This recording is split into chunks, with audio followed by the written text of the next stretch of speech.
Okay, so let's get started. We have almost till about 7:30, 8 o'clock. We'll be a little flexible on the quitting time. But my name is Anuta Madas. I'm the communications minister for ISKCON based in Washington, D.C. And nice to see what lovely weather outside today. And we know you all made a big sacrifice to be inside on this space without even a window. So we're very grateful for that. But actually, part of the reason we chose this space is because there's no windows. Because we thought that way, if the conversation isn't going so well, you won't be tempted to go outside. Just imagine snowing outside, and you're in here where it's nice and warm. So I welcome all of you to come to this. Really, as it's turning out, it's a Vaishnava Catholic dialogue, a Vaishnava Christian dialogue. Initially, there's been some thought to have more of an interfaith dialogue, more faiths represented here, but we have two traditions, so we're grateful for that. Part of the whole weekend, really, this is a kickoff event of a weekend commemorating the departure and especially the arrival of His Divine Grace A.C. Bhaktivedanta Swami Prabhupada, who came to the United States 60 years ago today. Lunar calendar or Western calendar? I'm not even sure. Lunar calendar. Today's the day. Okay, great. So this bona fide day. Yes. So a very special day. We're very glad to have all of you here. Lots of special events happening, but I won't talk about all of those. We do know that it's very appropriate to have this panel in part. Next week, there's an event at Georgetown University commemorating the official acceptance of the Catholic Church of Nostra Aetate, which is the document that was passed in 1965 for the Catholic Church, acknowledging the contributions of other religious traditions and the values of interfaith dialogue.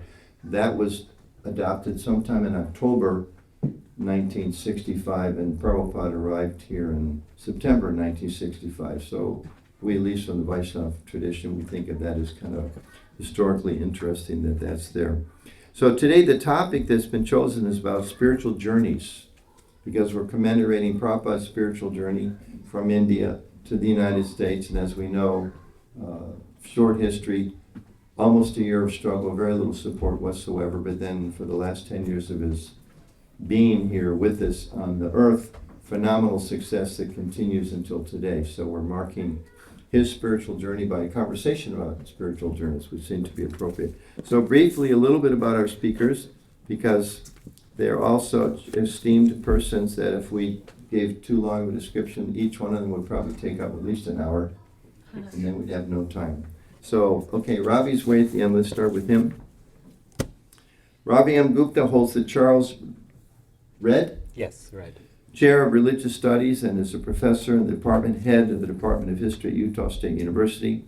He's the author of 4 books, including a bridge translation of the Bhagavad Purana with Kenneth Valpey, Krishna Chetra Swami, for those of you that know him by that name, published by Columbia University.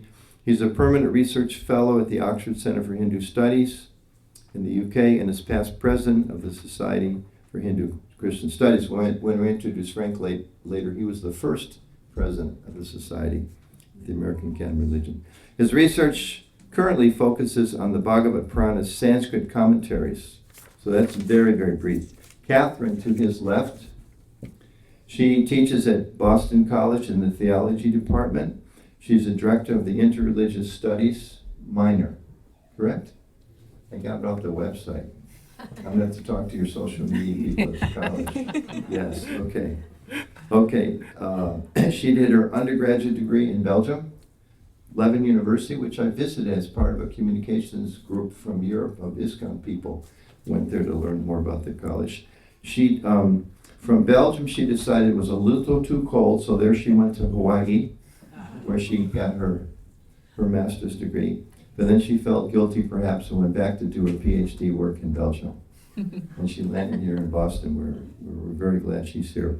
Her research interests, theology of religions, the theory of interreligious dialogue, questions in Hindu Christian and Buddhist Christian comparative theology, which will scratch the surface a little bit today, and the methods of comparative theology, with particular expertise on South Asia, religion and philosophy. She's written the book, Meaning and Method in Comparative Theology, yes, and co-authored a book on Christian identity between secularity and plurality. Correct. Just a quick introduction. And lots of articles, maybe other books too, but just because of the shortness of time. Kate Mikowski, how do you pronounce the last one? Milroy. Milroy. Mm-hmm. That's so easy compared to how it's written. Okay. Katie is a part-time faculty at Boston College and teaches comparative courses in Hinduism and Christianity. Her scholarship focuses on Hindu, Christian, comparative theology, ecological theologies, and feminist theologies. She's been accompanying students to ISKCON Boston as part of their coursework at Boston College since 2017. And she noted in her short resume, she took 2 of the 4 lines to note, and thus I want to read it. Vanamali Das and the ISKCON community has always welcomed her and her husband and 3 children over the years. What year of study at the university are your 3 children? We'll have to ask that later. For which she notes that she's very grateful. So, and then later we're going to be joined by Professor Frank Clooney, who I'll introduce when he arrives. He's coming about 6:45 or 7 o'clock, and he'll be speaking to us at that time, sharing some of his thoughts on Prabhupada's spiritual journey and his contributions. But for now, I'm going to join us at the table here. I'm going to be kind of moderator. I will be moderator, and I'm also possibly going to jump in on a few thoughts as we go through. So we have some preliminary conversations about a few questions we thought would be of interest. I didn't mention, and then at the end we'll open it for questions and comments and discussion here from the floor. Now, one thing, many of you have seen Jack's presentations from Harvard on Dialog and all that. I have no magic button where there's no balloons that are going to go up or thumbs up or anything like that in front of the screen, so I'm sorry. I don't have any of those special effects. Maybe then we'll let you go Haribo or Baptist. You did something. So let's start with Catherine, if we may. Can you tell us a little bit the significance of this idea of spiritual journeys in your own faith tradition, and are there maybe some terms or concepts that we should probably know? And there's a microphone for your table and one for our table. And I think maybe the first question will let everybody take a shot at it. And then maybe the second question, then we'll open up for some conversation between us. Thank you. Thanks for being here. Thank you. I'm very happy to be here. And I've also been going to ISKCON Boston for many years with my students. And they always say that it's the highlight of their whole course. I know. That also says something about me, I'm afraid. I also want to mention another book that I edited a while ago that Ravi reminded me of also, namely Christian commentaries on the Bhagavad Gita. I started a series in 2007 of Christian commentaries on sacred texts of other religious traditions, and I thought we have to start with a text that everyone knows and will be drawn to, and show how many different ways there are to comment on such a text. And so that was published in 2007, and since then there are 10 other volumes that have appeared in the series. So just something that might be of interest to you.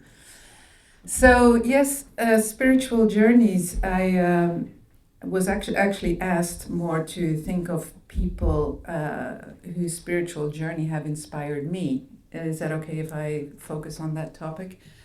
I mean, as a concept in general, of course, it applies to any religious tradition, as you know, the spiritual journey is at the heart of it. But most people don't really take that journey in a very conscious or reflective way. But there are a few people, a few heroes in my tradition that I want to lift up, whose spiritual journey has been very inspiring to me. And I want to speak about 3 different people. Maybe I won't have time to mention them all right now in my introductory comments, but maybe we'll come to them later. The first one, 2 of them are compatriots of mine, but one of them might be familiar to you, and his name is Father Damien. Does that ring a bell to anyone? So Father Damien was a Belgian missionary of the Sacred Heart of Mary and Jesus, who was born in a very small village in Belgium. And when he was 20 years old, he joined this religious congregation of missionaries and was sent to Hawaii. So we have a number of connections as a missionary to spread the Christian faith. So after he landed there, he worked for a while as a traditional missionary, but then became aware of something that was happening, namely people with leprosy were exiled to this small area outside of Molokai, on the island of Molokai in Kalapapa, and just left there to, in a kind of miserable state, to die and to be separated from the rest of society. And in Christian spiritual journeys, the thing that I admire most myself is sort of the heroic lives of people who give themselves entirely for the poor and the sick and the destitute. And Father Damien, I think, is a real example of that. So he was sent. He went voluntarily then to Kalapapa, to this peninsula off of Molokai, to live among the lepers and help organize their life, give them some sense of dignity and value, order also, because it was quite a chaotic place when he arrived there, and to advocate for them with the Office of Medical Affairs, with the government in Hawaii and so forth. So we have a whole documentation of his life and all the letters that he sent, really stubbornly asking for help and support for all these people who were just left in their misery. So he lived there and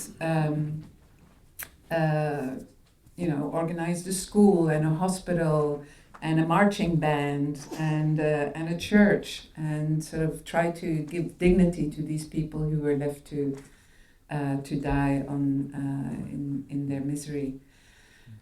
He eventually contracted leprosy himself and also died then on the island of Molokai.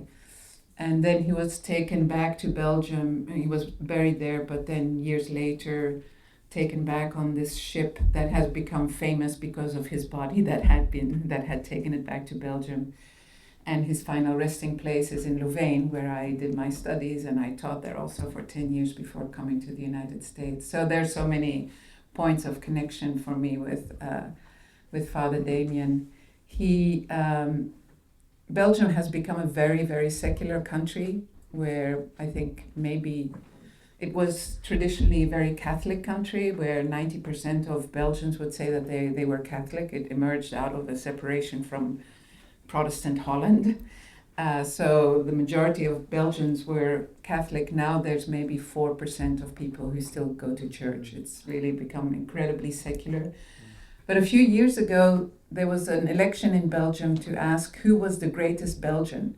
And we've had some pretty great people. You might know Eddy Merckx, the cyclist, and so on. So we've had some pretty great people, but the country voted for Father Damien. And I think that's also a testimony to, the continued impact that he has and inspiration that he leaves on lives of people. Another important element in his life is that Gandhi was also himself very inspired by Father Damien. So Gandhi refers at several points. So Father Damien lived in the 19th century mostly. He was born in 1840. And Gandhi refers at several points in his life to Father Damien as a source of inspiration for his activism and his commitment to social change and helping of the poor and the destitute. So this simple man from a very simple village in the middle of Belgium has become this giant in the world and a very important person also in interreligious relations. So I wanted to lift him up. And the second person who was actually also very inspired by Father Damien is a woman that I'm friends with still. She's a Belgian nun, a sister also, who around the 1960s went to India and became very involved in organizing domestic servants, women who were taken in domestic servitude and abused and exploited by their owners. And she organizes nationwide movement to lift up their plight and to make them aware of their own rights and their own dignity. Her name is Jeanne de Vos, There have been several books written about her. She's still alive. In the 1990s, I organized an honorary doctorate also for her at the University of Leuven. So I'm particularly fond of her, and she's still a dynamo. But she was also inspired by Father Damien to do this kind of work, or at least in part. But I think this shows a little bit about, the spiritual journey of Catholics, at least the Catholics that I admire. I mean, I admire many people many Catholics with spiritual journeys, but this kind of journey of total self-givenness for others, where these people, both Father Damien and Jean de Vos, they left their country, they left their families, they left all their securities just to go and help people in lands far away, people they didn't know and had no relationship with, just to change their lives and make their life a little more dignified and bring the salvation that Jesus preached to these people. So I think these are the kinds of journeys that I admire. As I said, there are many other journeys that don't go in that direction in the Catholic Church, that go more into monastic life and renunciation and so on. But I think this is a kind of commitment that is particularly strong, or that is particularly encouraged in the Catholic tradition, and that has yielded these amazing people with heroic stories. So Thank you. Ravi, maybe you can pick up on that as far as spiritual journeys, but maybe going as Catherine did, particular individuals, maybe put those two questions together, spiritual journeys from a Vaishnava perspective, and also particularly maybe one or two individuals who you think are exemplar of that. Thank you. It's very much a pleasure, a joy to be here with our esteemed panelists and with all of you today. As I was thinking about this topic of spiritual journeys, it quickly became too big. It quickly just expanded. I mean, if we think of the idea of journey internally as a journey of faith, if we think of a life's journey through a career and towards a fulfillment of who we are as individuals, if we think of physical journeys, we might consider pilgrimages, we might think of monastic journeys. It's such a large topic. So I'll try to stay focused on the idea of journeys as physical journeys, as journeys to destinations, given the occasion that we're celebrating today. And in that context, I want to highlight two words in particular that come to mind in Sanskrit. One is the term prachara, which is often translated as preaching, and the other term is parivrajaka, which often is translated as itinerant mendicant, a monastic person who wanders. And I want to focus on the etymology or the Sanskrit root meaning of these words. Both words share something in common, which is that the verb that is at the heart of them is a verb which means to go or to walk. Prachara comes from the root char, which means to walk. And vrajaka, parivrajaka, comes from the root vraj, which also means to walk or to travel. And this goes back thousands of years to the idea that someone would take vows of monasticism and then walk. Parivraj, someone who would go forth. And the verb pravrajantam often is translated as going forth, going out. Just leave things behind and start walking. These two terms, they share this notion of travel, but they also have different prefixes connected to them. So parivrajaka means to walk in a circle, right? That is the sense of wandering, where you're walking not with a destination in mind, but just to see what comes. And the word prachara is more directional. It means to walk toward something, to go forth, right? So what we might translate in English as outreach. trying to reach out. These two terms, I think they encapsulate things that are at the heart of the Vaishnava tradition in terms of journeys. The idea of a journey as reaching out, going forth to someone who is in need of help, someone who we might want to reach out to for various reasons, and the notion of journeys just in a circle as something that you're not really with a destination in mind, but to explore, to find, and perhaps a journey for one's own sake, just to wander, right? So these two I want to place before us as we think about the idea of journeys together in an interfaith context, going forth and going around, both to reach others, but also perhaps more importantly to reach ourselves. Now, who comes to mind? I think I would be remiss in this occasion not to talk about A.C. Bhaktivedanta Swami Prabhupada, whose 60th anniversary of arrival in Boston we are celebrating this weekend. And there's, of course, so much that can be said about his journey. But I want to highlight two things that I've been reflecting on recently. One is that often we think of journeys from the moment a person steps onto a boat or a bus or a train or a flight. And we follow that person to wherever they intend to go, and that's the journey. But I think it's important to remember that journeys begin well before the actual beginning of the physical conveyance. And this was very much the case in the context of Srila Prabhupada's life. His entire life was very much shaped. It was really shaped by the very idea of doing a journey. Even as a young man, maybe in his 20s, meeting his guru, Bhaktisiddhanta Saraswati Prabhupada, meeting him and him telling the young man, whose name at that time was Abhay Charan, and saying, why are you not teaching Sri Chaitanya's message to the world? And Prabhupada saying, well, we are a colonized country. No one would listen to us.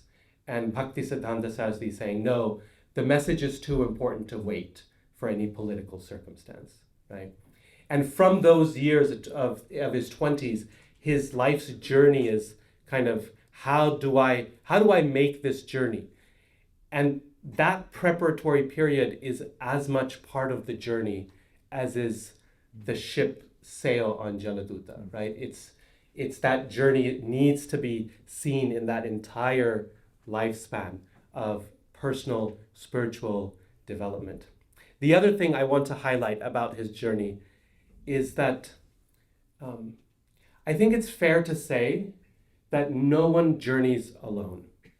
It can seem like it. And in Srila Prabhupada's case, it was literally true that he was journeying alone. He felt very alone at certain points in the journey. And yet, we see that everyone who journeys with the power of tradition, power of those who came before them, the power of those whom they hope to reach in the future. And this really became clear in Srila Prabhupada's own journey in a couple of instances. One is on the ship as he's journeying and feeling very, very alone, especially after he goes through the heart attack and the health challenges en route. And he has this dream of Krishna with all the different avatars with him, and them towing the boat like a tugboat, the ship that he's on, and saying, I'm here with you, you are not alone. But also his sense that he was on a mission for the entire sampradaya, or the entire tradition that came before him, that he was not doing this alone, but simply for this moment as he felt the tip of the arrow, right? That much came before him and much would come after, but he had this moment that he felt he needed to do. So those two thoughts I wanted to share with us, which is the journey is, we have a tendency to focus on the actual voyage. And of course that's right, we're here in Boston after all, which is Commonwealth Piers where he arrived. But we ought to remember that that journey spanned much, much longer. And that second point, which is that no one journeys alone. And I think that even in monastic traditions, where we often see a person as working alone, because they literally leave alone. They travel out into the world and they're alone. And yet so much comes with them in terms of the tradition and the people whom they hope to reach and the people who they feel are supporting them as they make that journey. So there's more that can be said, but I'll hold off at this point and just perhaps this is enough to start us off with those two concepts and a couple of thoughts on Prabhupada's journey. Thank you. So Kate, we'll go to you. A little bit of your thoughts. You've journeyed across Boston for many years to the ISKCON Temple, and which is a cross-cultural spiritual journey itself, certainly. What are your reflections just in terms of the significance? Maybe help us understand with your own study of religion and your own tradition, and perhaps as the two panelists have done, highlight one or two people you think maybe are most representative of that or most meaningful to you. Thank you, and thank you all for being here. So it's very funny to be talking about comparative theology next to my teacher and dissertation director. And she did not give a definition for comparative theology. But now that we've heard from both of you and this idea of venturing forth, both with and without a goal, I think that's a great place to start. So the idea with comparative theology that Catherine and Frank pioneered, and I graduated from the program that they began at Boston College. I sort of started doing comparative theology before I knew what this was. And so I'll kind of trace the lineage of this, but a good sort of working definition of theology, right, is faith seeking understanding. So you're seeking, you're searching, you're looking. And I think that's very similar to this idea of journeying without a set destination in sight. And then when we get to comparative theology, we venture forth from our home tradition. And of course, you never leave your home tradition entirely, but then you enter into other traditions. And then you come back changed. So it's impossible to know what the endpoint will be. And frustratingly, in the dissertation process, writing the concluding chapters, you have to see what you've accomplished in the written work or in your life to look at what kinds of learning you've done. That happens after the journey, right? So it's impossible to plan. And I love Catherine's reflections about Saint Damien and Sister, what was her name again? Jeanne de Vos. Jeanne de Vos, who traveled from their home into another home, and to be brought back, one on a ship, one who is still in Belgium, changed. And I come from a family of immigrants. My grandmother's parents came from Italy on a ship well before Swami Prabhupada. But in his diary, he chronicles the difficulties of traveling on a ship, even just the first few days being so seasick and getting advice from the captain on what to eat and when. And I don't have those kinds of records of my family members, but they came on a ship from Italy and brought their Catholic faith to a small town in America. And no one else was Catholic. And my grandmother spoke about having to hide her holy cards in her purse, so people wouldn't see them. And she was somebody who also took up this idea of journeying is never something you do alone. And when she was 18, she decided to leave her family and join the army by herself. And she didn't tell anyone until the morning the bus was coming. And she said, by the way, I've enlisted. I'm leaving. And she served in World War II. And it was very difficult for her family, 8 children, all from Italy. Parents didn't speak English, to watch their daughter leave. But she made best friends with a woman on the bus next to her. And they were friends until they both passed. And she had this idea that you are never alone, both in the divine sense of connectedness and oneness, and also the community of strangers. She made friends with everyone. And when she came back from World War II, she also had married a non-Catholic. This caused quite a stir. Yeah. He was not Italian, he was not Catholic, she was the only sibling to do this. And she raised her 5 children and then lots of subsequent grandchildren who are all Catholic, interestingly. And when I was growing up in a small town in Florida, my first friends were Hindu and had come, their families were from Gujarat, and some of my family, it's a very small homogeneous town, were skeptical of people who weren't white and Catholic, ironically, because the originals of my family were Catholic and people were skeptical of them, right? And my grandmother always welcomed them and always would drive me to the temple and drive me to my friends' houses. She understood that I was making friends and that was enough, that's all she needed to know.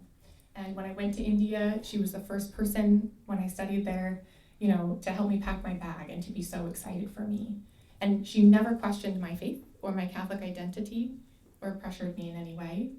And I was lucky that I had a priest in my parish who did the same thing. I said, I feel really called to all kinds of different friends, but I don't want to convert anybody. Am I Christian? What am I?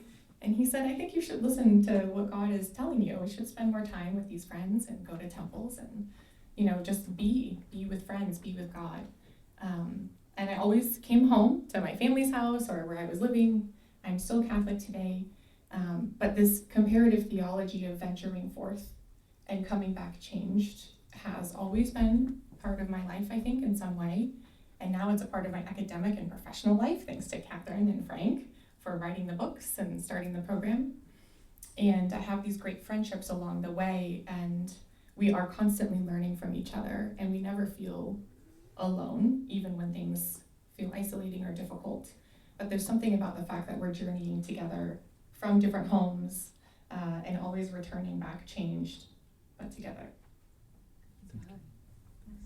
I'm going to pause and invite our special guest, Father Frank, Professor Clooney, to come up.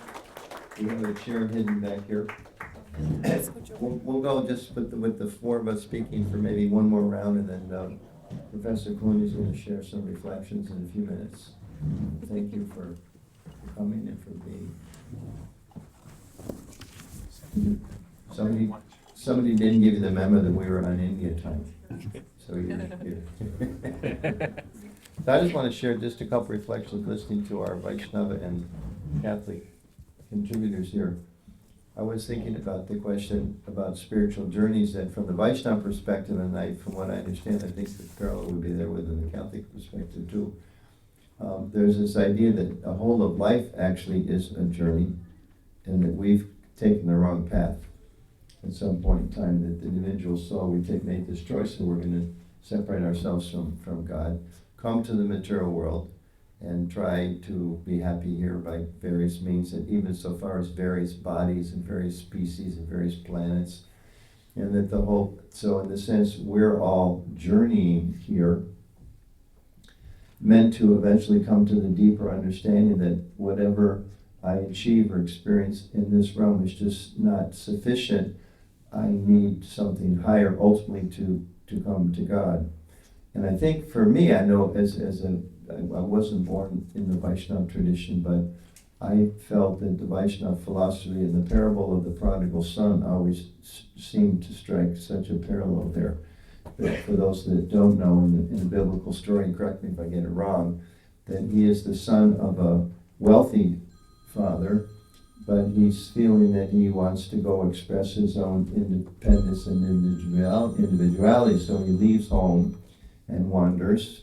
As we heard, the mendicant wanders, and at a certain point in time realizes that, if I remember the text, that I would be more happy as a servant in my father's house than I would as a free man here wandering around. There's another half of the story when he goes back, but that's not so important here.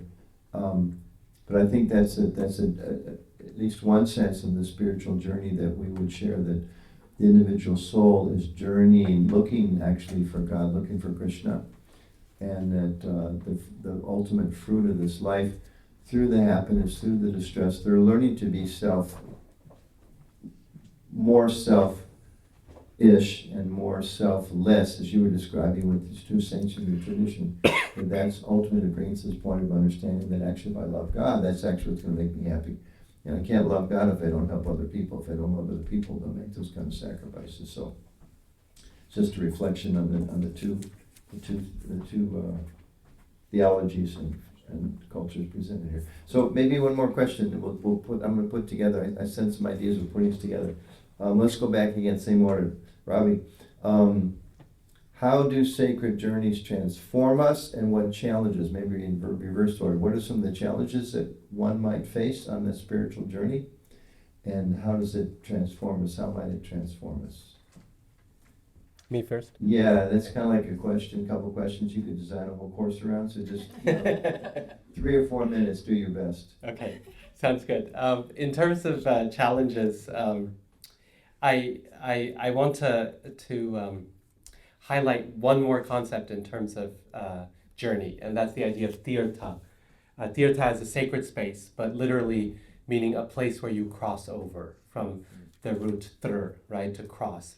And so much of journeying is crossing of boundaries. Boundaries that make us, bounded spaces that make us comfortable, our community, our society, our cultural background, the social system that we're connected with. Those are spaces that are comfortable. They're bounded by what we call dharma, right? The idea that this space is ordered, and I know how to live in this space. I know how to act. And then the journey is something that crosses out of that boundary into a space of discomfort.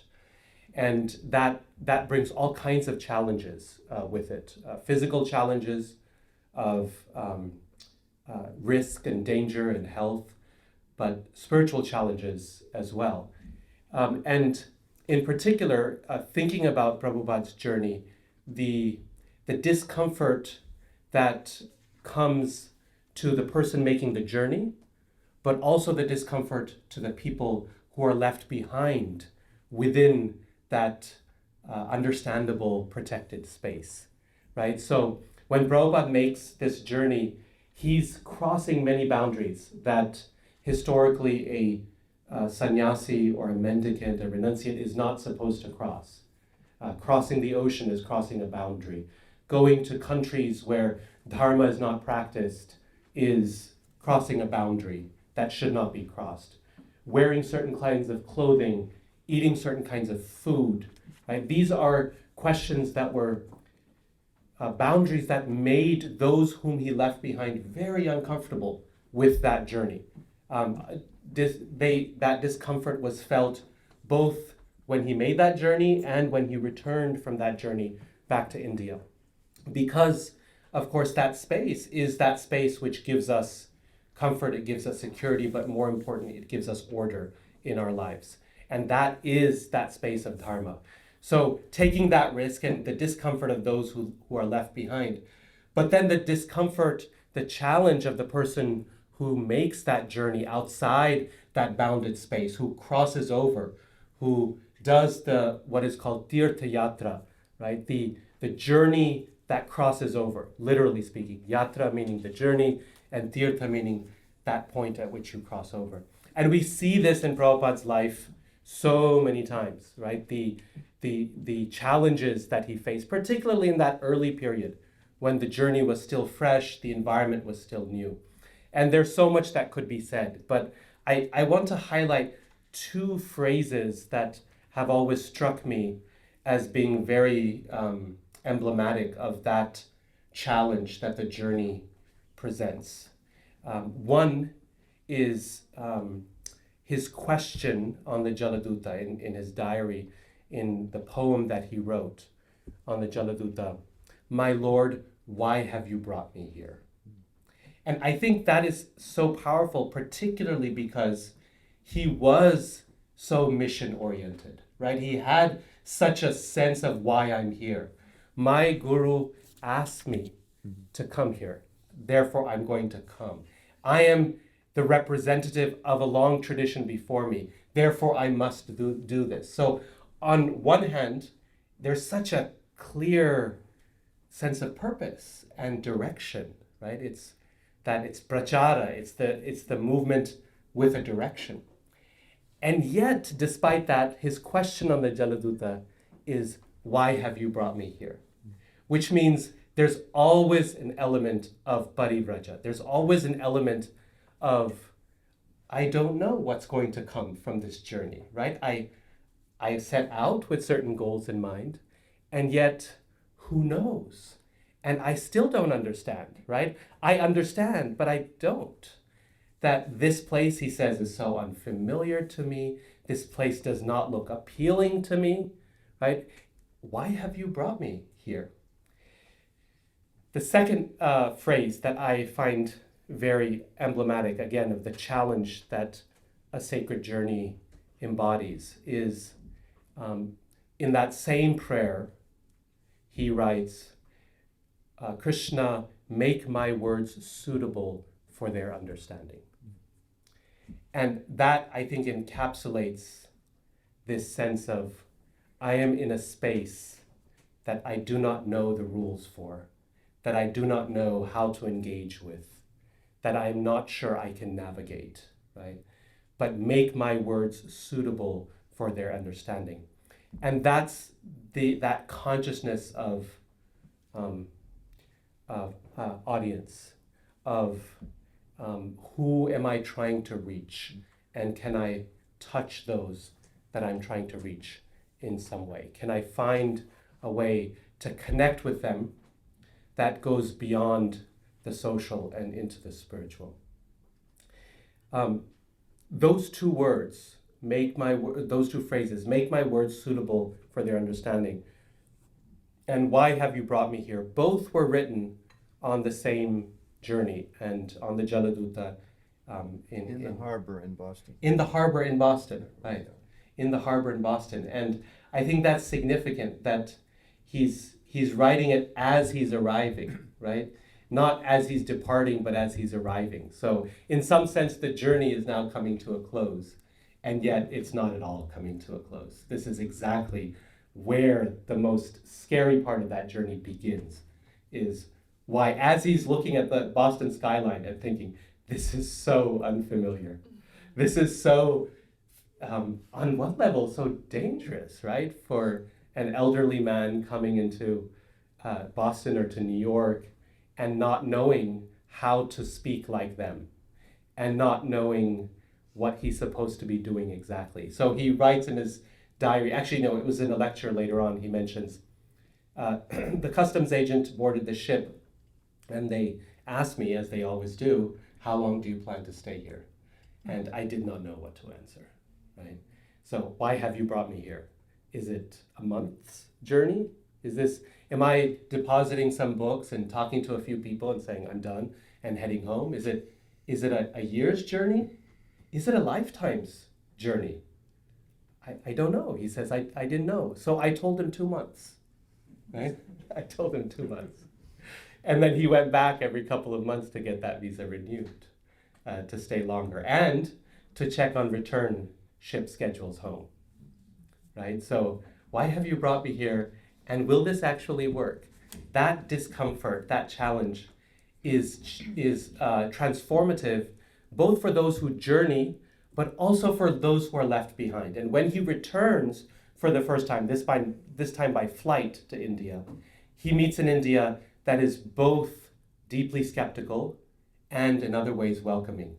Things have changed and other things haven't changed, that then he has to navigate on the return. What kind of place, what kind of country have I returned to here? So anyway, those are some thoughts on the challenge and the transformation. Oh, I'll say one little thing about transformation. When he was actually directed by his guru, Bhaktivedanta Saraswati, to cross the ocean to teach in English, he told him something very interesting by letter. He says, this will benefit those whom you meet, and it will also benefit you, right? Which, again, this notion of transformation, there's multiple levels of transformation happening.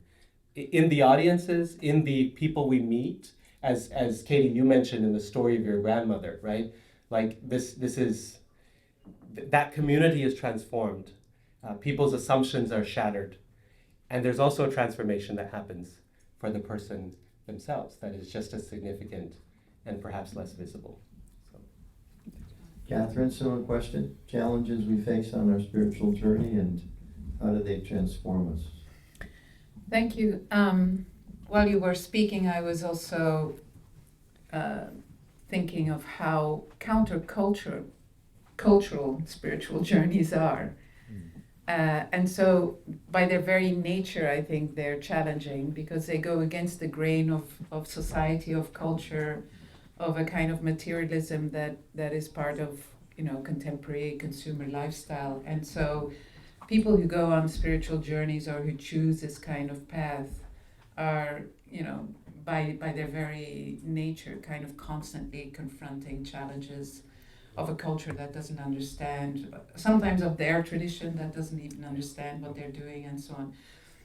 And of course that's the case par excellence also with Prabhupada coming to the United States, but also, the figures that I have lifted up, Father Damien going to Molokai and Jean de Vos going to India and all the challenges that they encountered. I mean, just plain practical challenges of trying to fight for these people who are destitute and not receiving sort of the help and the support that they need in order to do this kind of work. So I think it's a different kind of challenge. I think it's maybe in that case of a more worldly nature, but certainly they've met plenty of those kinds of challenges themselves. But I think it's in also perduring and continuing and believing that this is what they're called to do. That's how they have made a difference in the world and sort of following their own vocation and their own calling through all the hardships and everything that they encountered. I'm wondering also whether when you mentioned the words, "What am I here to do?" Was there any doubt in his mind that he did the right thing or that he chose the right path? And I think that also of many other people who choose the spiritual path. I just came back from a weekend retreat in a Trappist monastery, and these are people who, like many monks in your tradition, sort of give their life completely to separate themselves from the world and live a life of complete dedication to God, to prayer and to work. And so there must be moments of doubt also in people's lives of whether they have chosen the right path. And I wonder whether that was also part of what have you called me to do, or what am I doing here?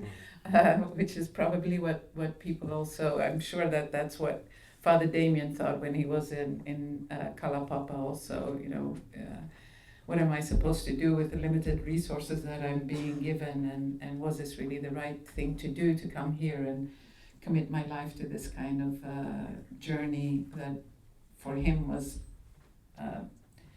destined to lead to death, because he did contract leprosy and ultimately died also. So I wonder if that's also an element on spiritual journeys, sort of how do you overcome doubt, and the element of loneliness also in people's spiritual journey. You were mentioning especially the idea of you're never alone in your spiritual journey. That's true, but these people who really, break through frontiers are alone, and they do something that nobody has done before them, and so there is undoubtedly an element of loneliness and in that kind of challenge.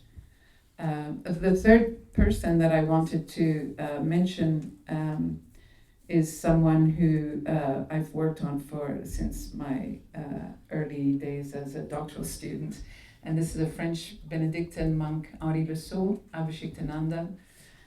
He lived in France for some years in a Benedictine monastery and was always sort of drawn to go abroad as a missionary, and ended up going to India and trying to establish a Christian ashram in India, really trying to inculturate Christianity in a way that was genuinely learning from Hinduism and from Hindu spirituality, so as to not only sort of adapt Christianity to India, but also to transform Christianity in the process and try something new.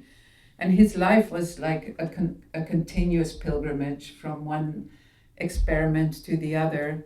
The ashram didn't really work out, at least not for him. It did work out later for B. Griffiths. I think it became quite successful, but I think he was probably too restless a soul to stay there for a long time. And so he wandered through India as a sannyasi. So he adopted the life of a sannyasi as a Christian monk and never renounced his Christianity, and constantly tried to live sort of on the border between these two traditions and see how Christianity could learn mostly from Hinduism, but with this kind of complete dedication and immersion. And this was undoubtedly a very lonely path for him. He had some followers, but the church didn't really understand him. He was struggling against sort of Catholic conservatism,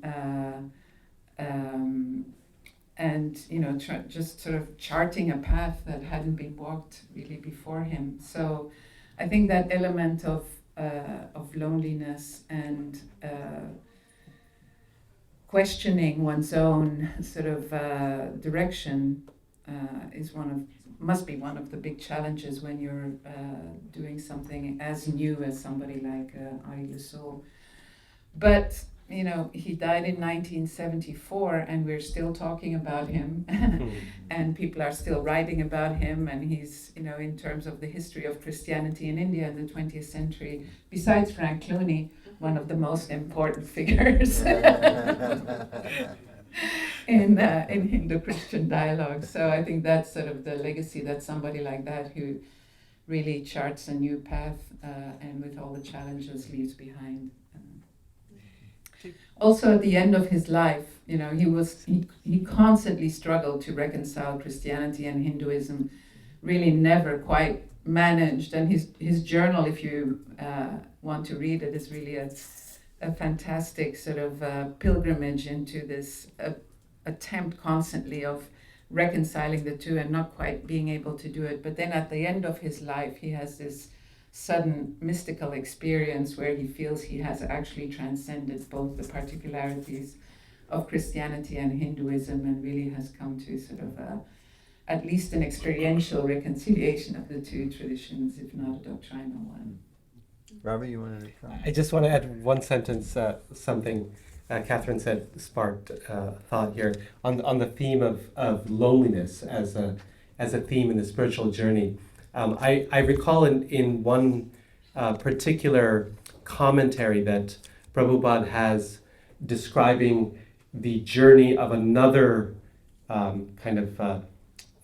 saintly divine figure, Narada Muni, in the Vaishnava tradition, who was constantly journeying, is a perpetual journeyer.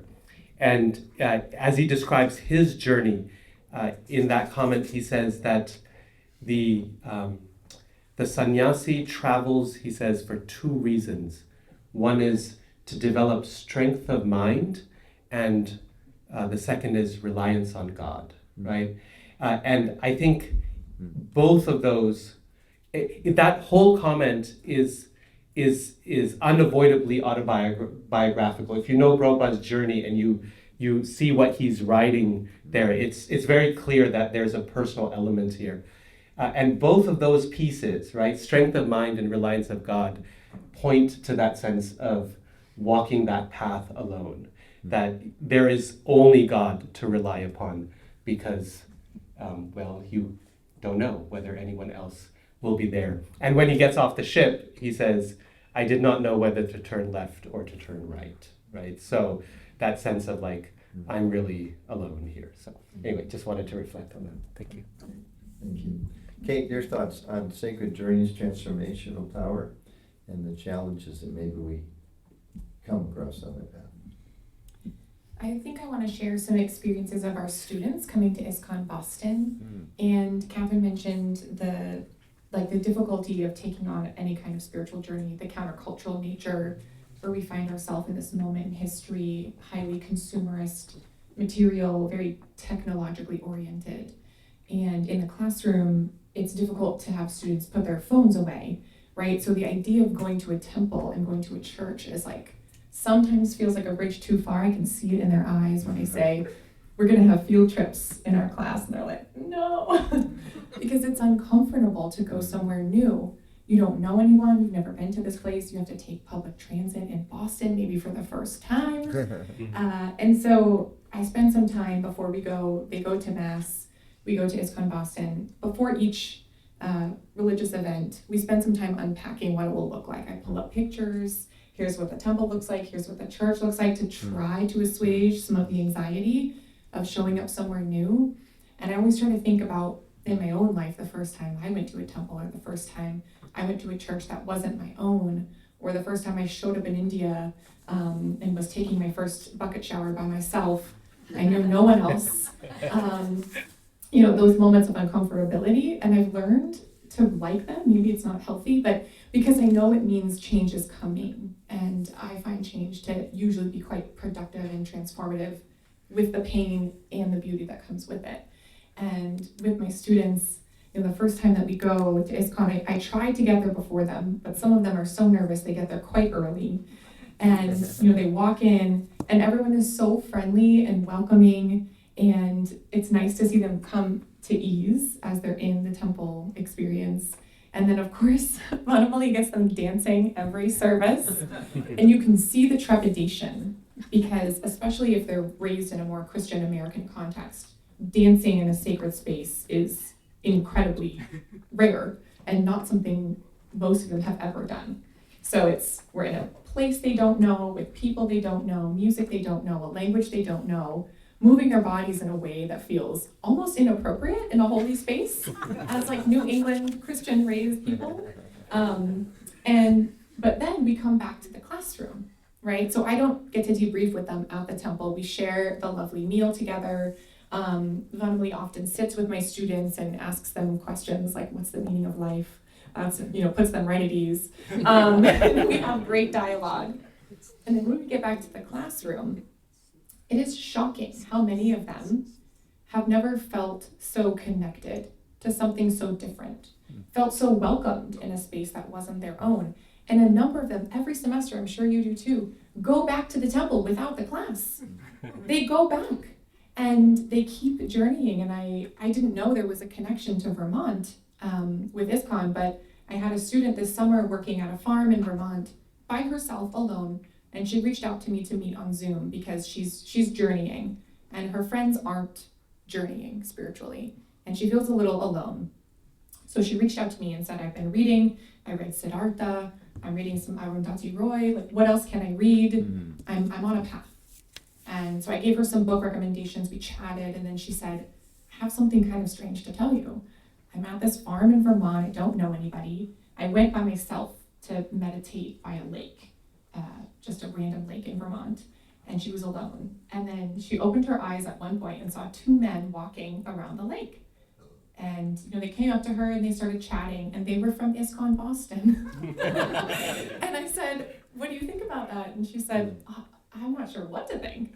I said, well, it sounds like this journey is, also, in some ways she's journeying, but also, God, others are journeying with her, right? There's this accompaniment happening that's out of her control. And she's not the only person who has stories like this. So I think from my students' perspective, to see their journeys, it's very humbling as the teacher. And of course, when they say they feel alone or they want more recommendations or community, I want to jump in and be like, have dinner with me every night, come hang out with my family. But watching them go through these uncomfortable moments and this seeking and this journeying and finding the community, sometimes from ISKCON Boston, which is so generous, is a really beautiful thing to witness, even when it starts out as an uncomfortable field trip homework assignment. Thank you. So, in case you're concerned, Vanamali does not have permission to get us all dancing at the end of the session. Although he might, I don't know. I'm hearing he's got a lot of power there. I made him a dance Catherine as well. Okay. I was just thinking, from the Gaudiya Vaishnava tradition, the idea of crossing over and being comfortable also is not always a comfortable thing. And I know in my work in communications in ISKCON, I often hear from people who are like, I met someone from another tradition, I didn't know how to feel about it, or I didn't feel comfortable with it, or I immediately proceeded to explain to them why they were wrong and we're right, and all of those things. But actually, it's just a short reference from one of our saints in our tradition, Bhaktivedanta Thakur, who wrote in his Sri Chaitanya Sikshamrita in the introduction. He wrote, I think it reflects this idea of being on a journey and being challenged and being lonely and what type of frame of mind we should be in. And I think for ISKCON members around the world who are many of us, our very lives are cross-cultural. I mean, I was not raised wearing a dhoti, and my wife still tells me I don't know how to put on tilak, and she's right after so many years. Bhaktivinoda Thakur says, when we have the occasion to be present at the place of worship of other religionists at the time of their worship, as you described, we may feel uncomfortable, etc. He writes, we should stay there in a respectful mood, contemplating thus, quote, here is being worshipped my adorable highest entity, God, in a different form than that of mine. Due to my practice of a different kind, I cannot thoroughly comprehend this system of theirs. But seeing it, I'm feeling a greater attachment for my own system. I bow down with prostration before his emblem as I see here, and I offer my prayer to my Lord, who has adopted this different emblem, that he may increase my love towards him. So I have that sense that as a Vaishnava experiencing a Catholic service, that I feel the presence of Krishna and how he's drawing me closer and how he's manifested in so many wonderful ways. And whenever we travel to Europe, or especially Italy, you mentioned Italy, it's like it's 3 or 4 days of church after church after church after, after about 30 of them, you think, well, we've probably seen enough, let's go see something Roman for a change. But to have that experience and to really find our own experience and our own faith deepen. I think that's a good guideline. I certainly feel it's a good guideline for ISKCON members, especially in this day and age, because it's such a world of conflict that we live in, and people are so quick to label, just like you were saying with your grandmother, having to hide her religious cards. You use the word cards, or oftentimes people feel like they have to hide my identity, and if I don't, I'm classified or put into a certain category, friend or foe, good or bad. And of course, especially in this day and age, I live in DC, it's very frustrating and frightening to see the amount of polarization that's there.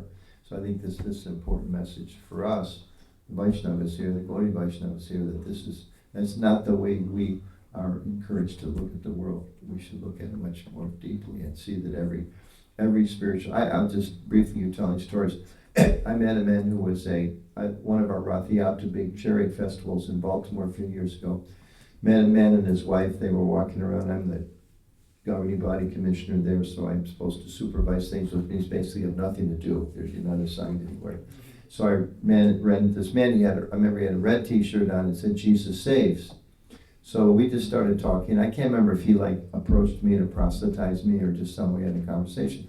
And I remember he was explaining that, I said, tell me a little about your background. And he used to drink a lot, and he told me he cheated on his wife who was standing right there with him, and he felt his life really had kind of bottomed out. But that he, as he described, he got Jesus, he found Jesus, and he turned his life around. And I was really inspired. I'm standing in the middle of the Sari Krishna festival where we're pulling the deities of Jagannath and talking about culturally different experience for most Americans. But he's out there, and I told him, I said, this is amazing. It's Memorial Day weekend. You could be doing anything. There's all these people out here paddling boats and eating popcorn and doing different kind of things. But you're out here telling people about your religious experience, because it had such a profound effect upon you, which can only, I think maybe in my earlier days of practicing Vaishnavism, I wouldn't have thought this way, but definitely then it was like, oh, this is how wonderful. It just helped me go deeper in my own faith to see how God is acting in this person's life in such a profound way that it's changed his life in so many ways. And he's out here today on this 3-day holiday when he should be vacationing, sharing his message about how his life was turned around and how he hopes it can turn other people's lives around. So he was also on a journey of going out and coming back. And I think sometimes those journeys are longer than shorter. We now have the opportunity to hear from Professor Frank Clooney, who we heard a few things about indirectly here. I'll introduce you, if I may. I apologize to begin. I said each one of the speakers, we could have a 45-minute introduction at least. So we'll just touch on a few things. So Father Clooney entered the novitiate of the Society of Jesus, who was a Jesuit. He knows some. If there's time after the session, if you want to know some good Jesuit jokes, he knows some really funny Jesuit jokes.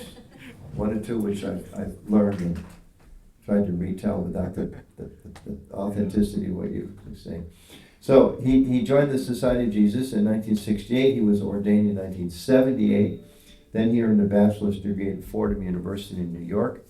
After earning his doctorate in South Asian languages and civilizations at the University of Chicago in '84, he taught at Boston College, where these ladies are from, 3 professors of history in Boston College, until 2005, and also was the academic director, maybe athletic, I don't know, maybe. At the Oxford Center for Hindu Studies, which many of us know about. Then he became the Parkman Professor of Divinity and Professor of Comparative Theology at Harvard Divinity School. In 2010, he became the Director of Harvard Center for the Study of World Religions. He's no longer in that role. At the same year, was named a Fellow of the British Academy. His primary areas of scholarship are theological, commentarial writings in the Sanskrit and Tamil traditions of Hindu India, Sri Vaishnavas. He has also written on the Jesuit missionary tradition, particularly in India, and of interest to us here today, the dynamics of dialogue in the contemporary world. He was the very first, we mentioned earlier, Ravi was introduced as past president of the Hindu Christian Studies Society. He was the first president of the International Society for Hindu Christian Studies, and from 1998 to 2004 was coordinator for the Interreligious Dialogue for the Jesuits of the United States. And we just mentioned a couple books earlier, but I can't list all of Frank's books. But some of the titles may be particularly interesting for the audience. Read some of them. Title: His Hiding Place is Darkness, the Hindu Catholic Theopoetics of the Divine. Comparative Theology, Deep Learning Across Religious Borders. This one caught my attention. The Truth, the Way, the Life. Christian Commentary on the 1,531 Holy Mantras of the Sri Vaishnava Hindus. How'd they fit that title on one page? I think it was just the 3 holy mantras. 3 holy mantras. Yes. I just copied this right off the website and blame technology. Yeah, it actually says 1,531. It really caught my attention. More recent, well, I remember this in 2004, Divine Mother, Blessed Mother, Hindu Goddesses and the Virgin Mary, etc. So he's done a lot of work on Catholic Hindu dialogue, Catholic Hindu comparative theology. And I think, I don't know here, you all can correct me, I think he's very much a father or the father of the whole concept of comparative theology, which for us, for many in the audience, may not seem a big deal, why you cannot compare theologies. But as I understand it, there was a bit of a monopoly on the term theology for some time. It was considered, how can Hindus have theology? A lot of misunderstanding about our beliefs and traditions, and there was a sense that theology belongs over here and not over there. And I think Professor Clooney made the point, we can compare theologies and look more deeply and be benefited from that. Also, I just want to thank you publicly, I've thanked him privately, but 10 years ago we held the 50th anniversary of ISKCON, which was 1 year from now. Prabhupada landed in 1966. And when Frank was the director of the Harvard Center for the Study of World Religions, he very graciously hosted an academic conference there that Von Mali and many of us attended. That was well received, and I think a pivotal point of statement of Prabhupada's contributions, and you made that possible, and we're very thankful for that. So let's give Professor Clooney a nice warm welcome. And before he picks up the mic, he's going to speak himself for some time, and then we'll open it for questions. But I also want to thank our other panelists here for their contributions so far. Very much appreciated. I'm going to turn it over to Frank, and then we'll open up for questions. Okay. So, happy to be here. Thank you for the invitation to join in this important event. And I was thinking of the 2016 event and the wonderful session we had at Harvard Divinity School, including in the Sperry Room, which is now the Cotter Room, where Prabhupada spoke back in the 1970s, I think in 71 or something like that, and gave a discourse there. And there were actually people present in 2016 who had been at that discourse. So all these pieces kind of came together, and it's nice to see that every 10 years now, people come together again. And it's nice to be sitting here with friends. Catherine I know from BC as a colleague in many different ways. Katie, I was honored to be on your dissertation committee and to keep in touch with you over the years. And I don't know, Ravi, if I knew you before I knew Catherine, but we go way back, 2002 or 3, somewhere like that. Yeah, from OCHS days. Yeah, so the Oxford Center, when Ravi, he still, but even then was like the boy genius who was only 12 years old and already getting his PhD and so on like that. So it's nice to see these continuities. And Anutam I've known for a very long time too. I think since one of the first Catholic Vaishnava dialogues. I was somewhere in Also in Boston, Massachusetts yeah, here. it was also Yeah, in Boston. and I think we met at that time. Maybe we met before that, but it's nice to be reconnecting here. If I can just say, you stimulated a question, which is a rather simple question, but had a profound impact on me. The topic was the kingdom of God. People go, and you at one point said, why don't we just go around and let everybody share what's important for them about the kingdom of God, from their tradition. I was thinking, wow, this is great, because we know about, Christian lifting Govardhan Hill, and we got volumes and volumes about the kingdom of God. And Larry Shin, who passed away just this last year, when it came his turn, he said, well, as a Protestant Christian, he said, my tradition doesn't have that much information about the kingdom of God as detailed as you Vaishnavas do. What matters to me is living a Christian life, living that kingdom of God on earth. And as you said this was 96 or so. ISKCON was just understanding about child abuse in our tradition. We're coming to understand it, We're not all the saints we thought we were. And I remember kind of sinking into my chair as he described the importance of making it real, as you kind of did, Catherine, on the saints. And this reminder that, okay, we may have a great theology, but how are we living it? We may have great ideals, but are we exemplifying it? And I think you helped drive that point home at that session. Thank you for that. Yeah. I don't remember what I said on that occasion, but one of the words of Jesus in the gospel is very apt to say, the kingdom of God is within you, and not to be looking for somewhere else to go to, but to realize that where we are, the kingdom is, because the kingdom is in our heart. Where Christ is, that is where the kingdom is. And so that's an important insight we could talk more about, I'm sure, also. So I'm sorry I couldn't be here earlier. The scheduling was not entirely clear in advance, so I wasn't prepared to be here at the beginning. But I have some comments. I'll just make a few comments, and then you can we can open things up further, and you can ask me some questions if you wish. But coming tonight, I was reading parts of Sing, Dance, and Pray. So Hindal Sengupta's book on Prabhupada, a kind of a biography of Prabhupada, which is a very fine book and very heartfelt and vivid in stories it tells. And I think some of the things that have been said by Ravi and others about Prabhupada finding his way and being on mission are beautifully expressed in that book. One of the things that strikes me that I think he could have done a little differently, he paints New York City in the 1960s as a horror show. This was the city was decaying, the city was on fire, everything was falling apart. And I was there in the 60s, I was in high school, and it wasn't so bad. So I rode the subways every day up to high school, and but realized poignantly that I was taking the number 4 IRT train up the east side of Manhattan to get to my high school, coming from Staten Island Ferry and so on like that. And how many times did I pass by where Prabhupada was?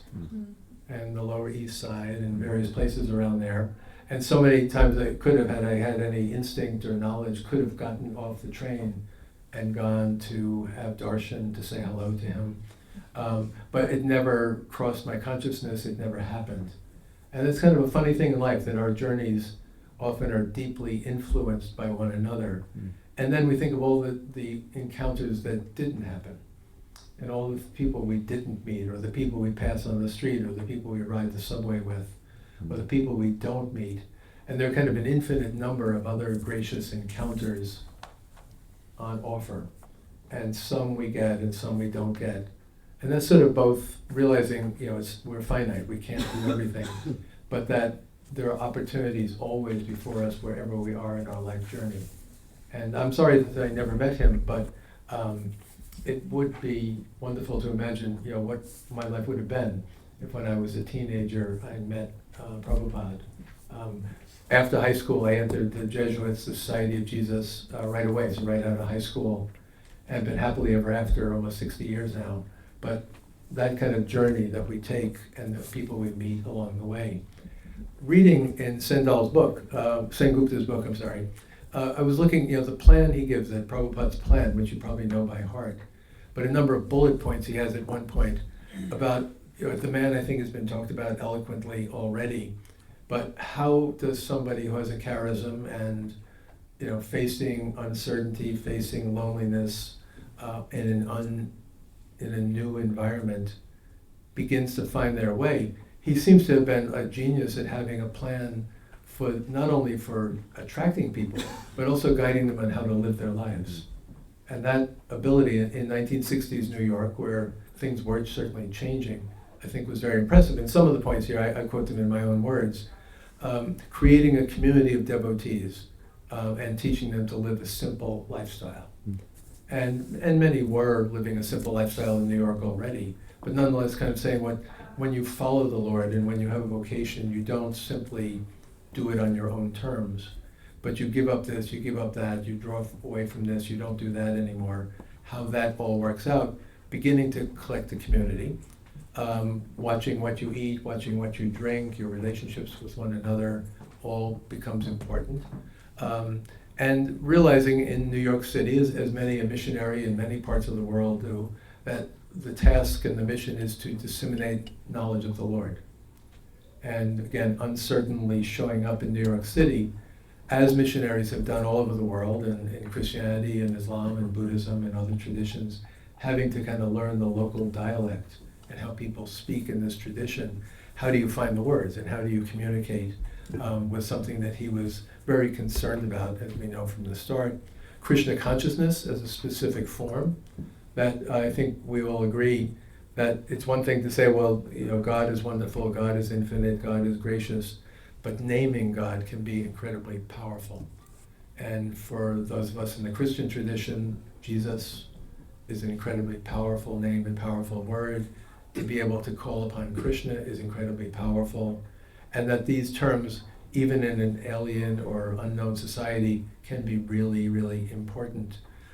Teaching the Gita, that brilliantly successful book on the Gita, that you find copies of them everywhere, in Cambridge and so on. A simple version or rendering of the Gita that makes it accessible to many people. Again, like missionaries in India, bringing New Testaments to people, spreading the word and showing the text, but having a sense that the charism of the person and the charism of the community are not enough unless there is the word. And that sense of giving the word and giving it in an accessible form with an accessible commentary becomes very important. The Sankirtan, praising the Lord, singing the Lord's praises day after day, day and night, morning and evening, which I think resonates with the monasteries in the Christian tradition, that one is always praying, one is always praising the Lord. I'm sure some of you sitting here are praying and praising the Lord even as we sit here tonight. But he had this sense that this mission is not simply words, but the mission is a heartfelt community, sharing Krishna's word, and then making it your own word again and again and again. And then publications, phenomenal set of publications. amazingly, it sounds simple, but to be able to imagine such a printing press operation. Archie Dadasa, some of you know Archie Dadasa, who has been in Culver City many years. I bring our novices in California to the Culver City Temple every winter, and he's always our gracious host there. I think he's maybe moved to New York now, but in charge of publications, and that's no mean job. But the idea of making the word available in as many languages as possible. So Prabhupada, had many, many skills, both personal, spiritual, following the Lord, following his guru, but also the ability to imagine a community and to bring people together. And then I think, how do we judge people, by their fruits you shall know them. Thinking of people I can think of who I've known over the years who have lived by the word of Prabhupada. People like, I was thinking of, I always forget the names, Hridayananda Das Goswami, Howard Resnick, old friend of mine. I think we took a Sanskrit course together many, many years ago here at Harvard. But his ability to teach and his ability to write, I just got a copy recently of his rendering of the Bhagavad Gita, which he passed along, and the ability to think, write, be a scholar, get a PhD, he shows how to do that. Kresge Swami, I knew him when he was a student in Berkeley. He took a course I taught at the Jesuit School of Theology in Berkeley, and we've been friends ever since. We knew each other at the Oxford Center. I was on his dissertation committee. Maybe I was his director of his dissertation, in fact. But a beautiful book about Krishna worship in India and Krishna worship when it comes west. How does the worship have continuities and changes in a new culture? And Tamal Krishna Goswami was a great man, a great friend of mine, and I was just at Oxford in my first year there when he tragically died, or providentially died, in Mayapur in a car accident. But the ability to see him as one of the leaders of saying, to be devotees of Krishna, to follow the path of Krishna, we have to be able to use our minds to the full. And we cannot be afraid of education, we cannot be afraid of learning. We don't need to cut ourselves off and say pure devotion should keep away from the intellectual, but rather weaving this together. And he was kind of a leader, I gather, even at Cambridge and then living at Oxford, to show how this can be done. And these are beautiful examples, I think, of people who've lived the path and shown the way. Radhanath Swami's biography, I've met him, honored to meet him a few times now, but his book, The Journey Home, Autobiography of an American Swami, which I'm sure many of you have read, his own journey, his own story, how does one find God and how does one follow the path? Again, it's about Prabhupada's charism, but then the ability for that to be lived out in the lives of individuals around. Some of you may know Kenneth Rose, who was for a time a devotee, and he wrote a beautiful book, which is one of my favorites, The Light of the Self, a memoir of a spiritual awakening. And he grew up Roman Catholic in New York, as I grew up Roman Catholic in New York, and he went on a journey that brought him to meet Prabhupada in New York City, and that opened up for him a whole spiritual journey which didn't stay in ISKCON. He went on other paths, tried other ways, eventually has, he's my age, in his older life, really according to tradition, Ramana Maharshi, I think. But realizing that resonances came from him from his Catholic upbringing, and then by meeting Prabhupada and by following the path, spiritual paths were opened, and not clinging and saying, well, now you belong to us, but rather be yourself, Kenneth Rose, find your way. And a very beautiful book put forward. So how do people live it out, I think, becomes really important. And the Oxford Center for Hindu Studies, many of you I'm sure know Shonika Rishidas, who I was told that if he had remained Roman Catholic, he would have been the Archbishop of Dublin. He had the skills and the ability to win people over and to never tire of doing the work, endlessly working to build the center, to draw people together, to build bridges to Oxford University, all of this. And again, inspired by the original charism and example, showing how it lives out over the generations. So I think when we look at our founding figures and think about who they were and how they affected people who knew them personally, also those who came after them, the next generation, Ravi's generation, younger than you. There are younger people than you now, even younger people in the tradition of Prabhupada. And that sense of how good it is. And this, of course, is very clear. It operates very clearly with my own both Christian tradition and Jesuit tradition.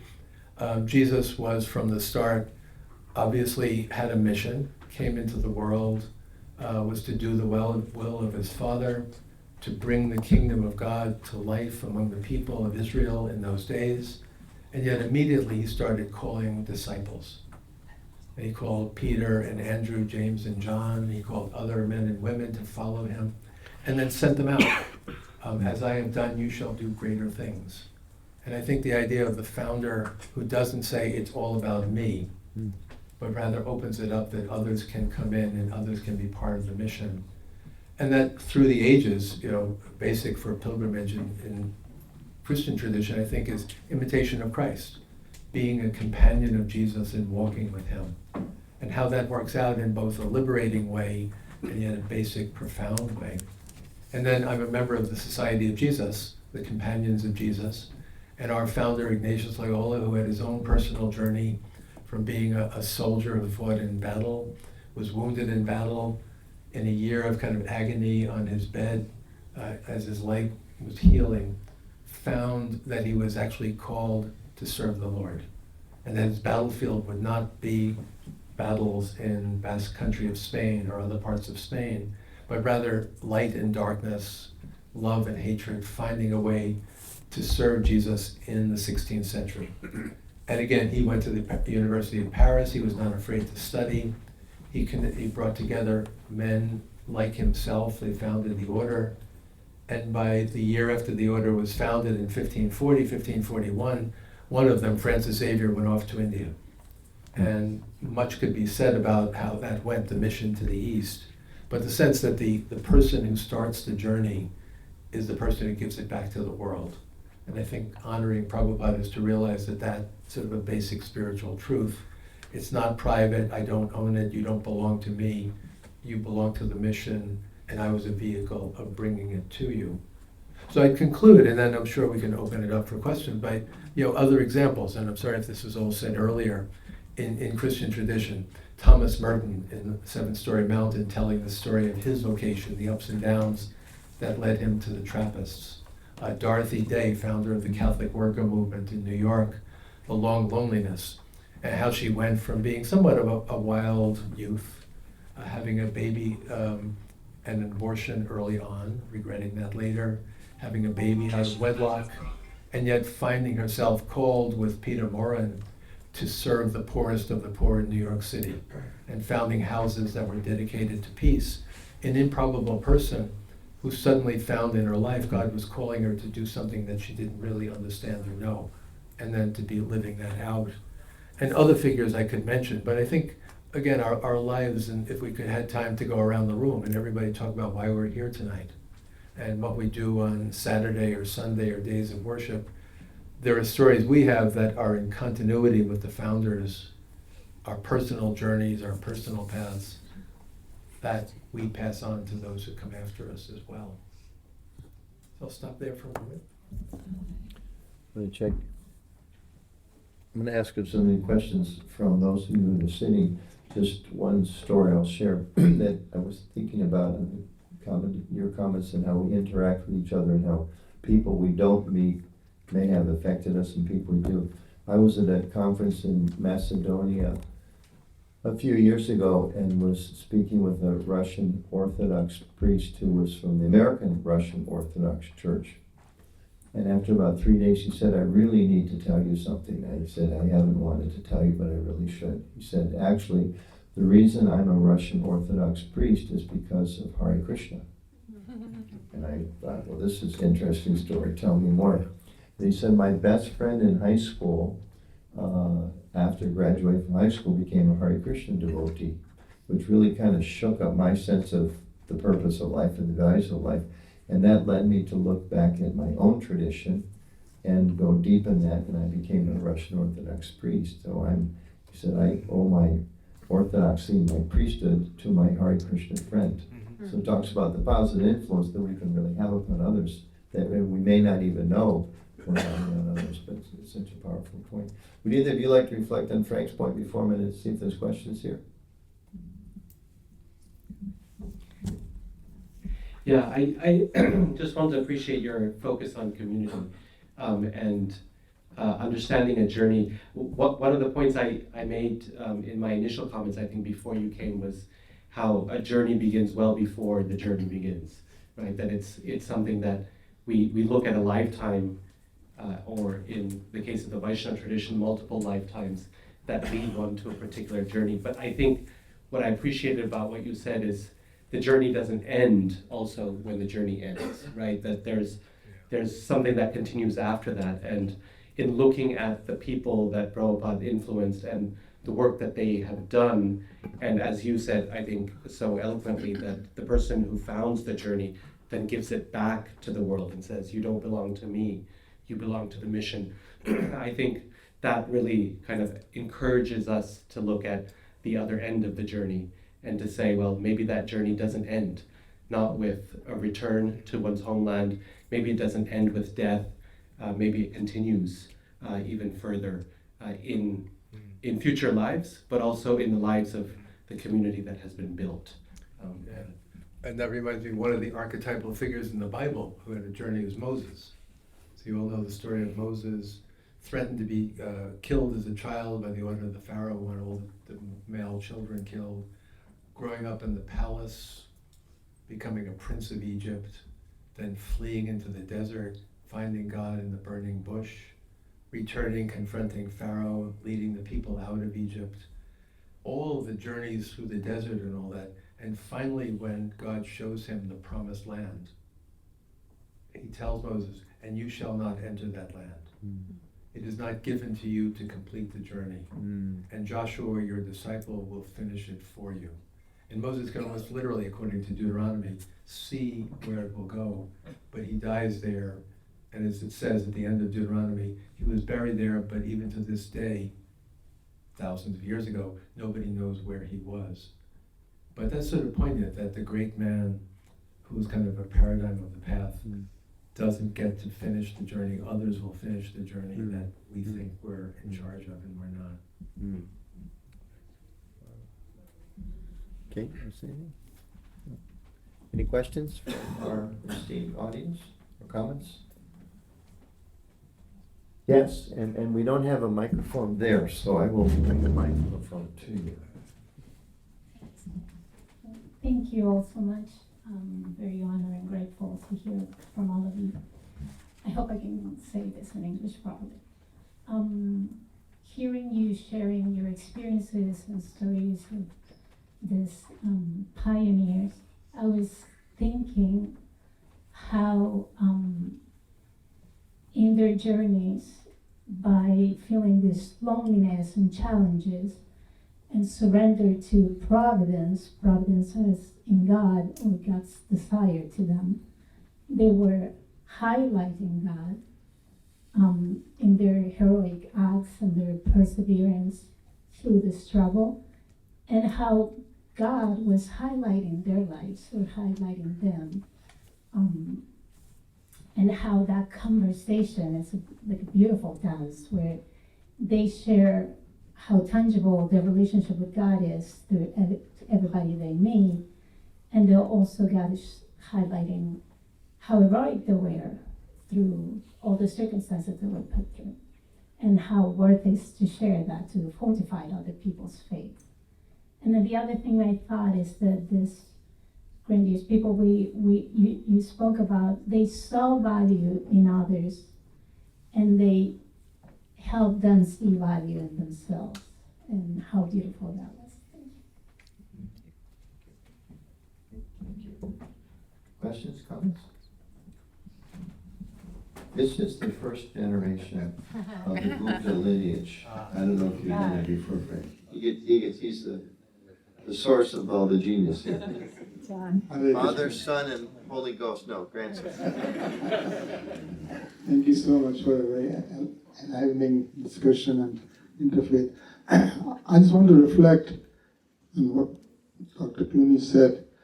is, in Prabhupada's case, what I really appreciate is the thousands of journeys that he started through us. He's like a banyan tree that has roots everywhere, and Prabhupada made sure that he inculcated to all of us that I'm amazed. I do travel because I'm retired now. And I was in Punta Arenas, Chile, which is the end of the world. They have a highway called End of the World Highway. And there were devotees there who were preaching with so much bigger, like Prabhupada was, in some ways. They were holding a Rath Yatra. And same in Mongolia. So to me, what's amazing about Prabhupada's journey, unlike many of the saints and Swamis and all those, is the amazing part was that the journey continues with thousands and thousands of devotees and who are doing that. The Hare Krishna devotees, many of them are, I was telling my son, they live very simple lives, but you take a look at their passports. They got so many stamps in it. I've traveled here, and they're all just spreading taking the journey on. Thanks. Especially Swami Bhagavan Maharaj. Every week he's in a new country. Question from the panel. So we're talking about spiritual journeys and the inspiration that we may experience with spiritual journeys. In preparation for this conference at Georgetown, I was reading again Nostra Aetate and the history of it, and that itself was a bit of a controversy. And was the other talking about the supporting religious freedom at the same time that was released, and there was, I felt like really inspired as a governing body commissioner. I thought, wow, we're not the only ones that argue about these kind of things. Should we have more freedom, less freedom, who gets freedom? But I'm on my spiritual journey. I feel a lot of inspiration on that. I feel God is giving me so much vision and enthusiasm, this and that. How can I respect your spiritual journey differently than that when I'm feeling so much inspiration that this is the proper journey? And the church certainly dealt with that for 2,000 years or so, before Nostra Aetate and afterwards, and all that. Some reflections on that for all of us. How can we be, as I think you said originally, Catherine, very deeply rooted in our own journey and not threatened or comfortable enough to deal with the other cultures that we have to interact with on a regular basis? Maybe we can reflect some of that. Yeah, I think it's something that we have to be aware of, because on the one hand, spiritual journey requires this complete surrender to a particular path that we are completely convicted or convinced that this is the path. But the existence of other paths is always a challenge. Like, they're different from ours, sometimes even contradicting our path. So what do we make of that? And I think it's possible to maintain a certain degree of humility within your path. Humility is an important virtue for all religious traditions, I think. But most of the time, that humility is preached or taught towards your own faith. You have to be humble in relation to God or in relation to your path, but not about your path. That's not what's usually taught in religious traditions. And I think that's the challenge, that each tradition has to maintain a certain level of humility about the way in which their own tradition has understood God and expressed God and so on. And so I think that's something that it took the Catholic Church very long to come to terms with, because it's not in the nature of religions to be humble about their faith.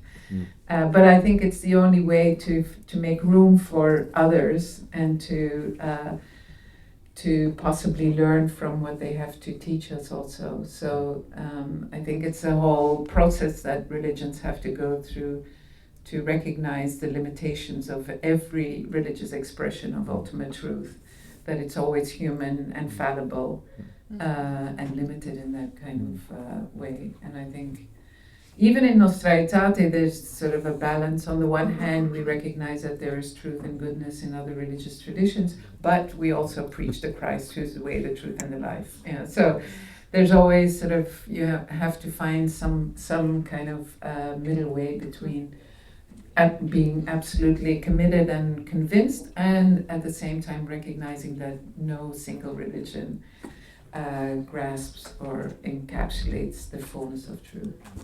Frank, maybe some thoughts on that? It's just, if we don't mind, we'll hear from Professor Clooney. I didn't mention in his exorcism his vow. As a Jesuit, he observes vows of poverty, chastity, and obedience. In addition to being a professor, he regularly celebrates Mass at the local parish in Sharon, Massachusetts. So here we have, your whole life has been one of deep commitment to a spiritual path, yet openness to other religions and teaching about them too. So what are your reflections on this? I can add, this is Catherine's parish, so if you want to know what it's really like. In terms of the humility, there are two stories I go back to in the Bible that have always guided me on this. One is when Abram, who became Abraham, the father of faith for Jews and Christians and Muslims, is beginning his journey. There's a beautiful passage where there's all kinds of complexities where he is, and they're fighting with each other. And at one point, at the town of Salem, Melchizedek comes out, and Melchizedek blesses Abram and gives him gifts of bread and wine. And who is Melchizedek? He's the king of Salem and a priest of the Most High God. He's not a Jew. He's not one of the followers of Abraham. And the passage simply gives it in a matter-of-fact way that this man, who was a leading figure in the town, brings the bread and wine, which became very essential to Passover meal, the Christian Mass, and so on like that. He worships God already in his own way, comes out and blesses Abram, and then goes back. And there's no sense of criticizing him or converting him or anything like that. But he's right there in the beginning. He already knows God before Abram really understands God. And then the popular New Testament story, the three Magi, the people who come to see the newborn Jesus, they come from the east. They're often talked about reading the stars and the Star of Bethlehem, and they come. And what always struck me about this story is that if it was 3 or 5 or 7 or men and women, they come, they find their way by the star, they get good and bad advice from Herod, they come and worship Jesus, and then they go back home. And even Matthew, the gospel teller, has no compulsion to say, and their lives were changed or they became Christians. He simply says they rejoiced exceedingly. And they went back and presumably went home and continued to read the stars and continued to be religious in their own way. And so these stories seem to me to be generous stories, that there are, even in the Bible itself, stories of those who are outside, who find God in their own way and help us to realize who God is. And therefore humility, that it would be really obscene in a way to say, well, we set the rules on who has found God and who has not. But to recognize that God has always been at work. And even, my point is, a text like the Bible recognizes that.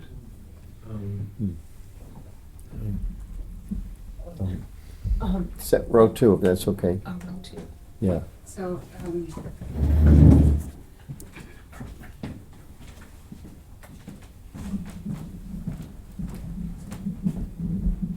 thanks. I wasn't sure what to expect. This is my first time, actually. I'm 2 weeks into Boston. I just moved to Boston, and I happened to go for a walk last week, and I bumped into really wonderful folks. I think Ryan's at the back there, and they said to me, hey, would you like to read the Bhagavad? And I was like, what is that? At any rate, I said, I'm a Catholic. I don't do this. And we had a really good conversation. And they convinced me to come here. Obviously, I'm a willing party, and I'm here today, and I'm really impressed with just what I'm seeing here. I happen to be in the different room upstairs, and goes all the prayer. And then coming down here, I walked in, Catherine, when you were talking about, Father Damien, and just the spirituality, and hearing your story as well, and Father Clooney and Frank as well. And so my question for you guys, I'm thinking through this, as a person of faith as well, is how do you guys stay grounded in your faith even at a time where right now there's so much turmoil in terms of just the Christianity, you know, you were talking about whether it's Belgium or Europe, or even here where the Christianity is and maybe, I don't know about the Hare Krishna religion. Well, there's no disagreements at all. I'm not talking about disagreement, I'm just talking about faith, just remaining grounded in your faith when there's so much turmoil going around and people walking away from God. So I don't know if this makes sense. Yeah. Katie, do you want to take? Katie has something to say. Sure. Well, first, welcome to Boston. That's impressive to meet people and come to something new, speaking of journeys and being uncomfortable, right? But I think this is something we talk about with our students a lot. And to be personal, like I'm not always grounded in my faith. I don't really know many people who are, although maybe my teachers, I don't know. But it's, you know, on the outside, like I'm a Catholic theologian. I teach at Boston College. Have my PhD. I also teach catechism for my children's classes at our church. But I also encounter a lot of moments of doubt and difficulty and darkness, both externally and internally. But whatever's happening, I think for me, the community piece that we've been sharing about is key, where whether it's my Hindu friends or my Catholic friends, my children have both Hindu and Catholic godparents. Father Clooney baptized one of them. It's that community I can go back to. And so sometimes it's a Hindu person who's holding me in that uncertainty and ungroundedness. And sometimes it's a Catholic person, and sometimes it's someone in between traditions altogether. But for me, the first thing is to reach out to the community piece. It's just not always only my own parish that I reach out to. So I'll say that from a personal note. And I think for my students, it's becoming increasingly difficult to figure out what that community is, if they're part of the spiritual but not religious trend, or most of my students have come to college and don't practice something. And so when we go to a church and to a temple, they're so struck that people practice religion in general. And that stays with them, and often they do find community going forward, but sometimes they don't. So I'll just offer that as a beginning reflection. We're going to stop at 8 o'clock. One or two more questions? Yes, sir.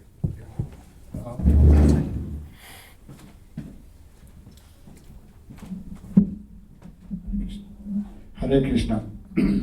My question is related to the first question, the connectivity and to the spirituality and so what is happening now in the world, if you really see all the spiritual entities, like Catholics, Christianity, Hinduism, all religions. So if you see the number of people connected to religion is fine. Your speeches are very good and very informative for the folks who are already connected to some kind of religion or spirituality. But in the world, now what is happening, if you see around the globe, the spirituality, the people who connected to spirituality getting less and less and less. And the loneliness, that's the point that she was asking in the first question. The loneliness, people who have more loneliness is becoming more and more and more, and a lot of times they're getting panicked, they don't know what to do. So, so that's kind of a situation there.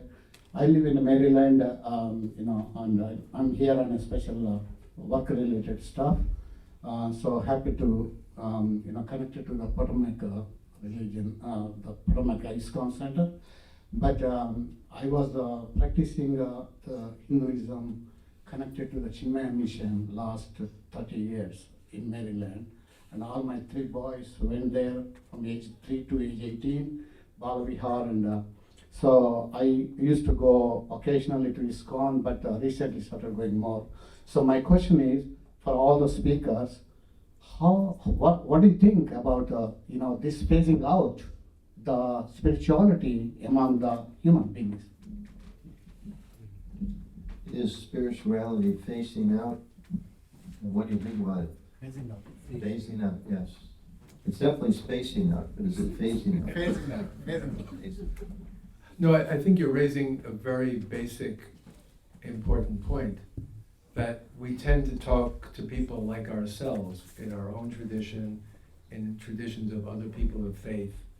I mean, one of the things that I found when I moved from Boston College, which is a Catholic university, to Harvard University, which is secular, I mean, it's many things, but it's not a religiously identified university in its current form, is I'm always crossing paths with people who don't really have a sense of what religion or spirituality are about.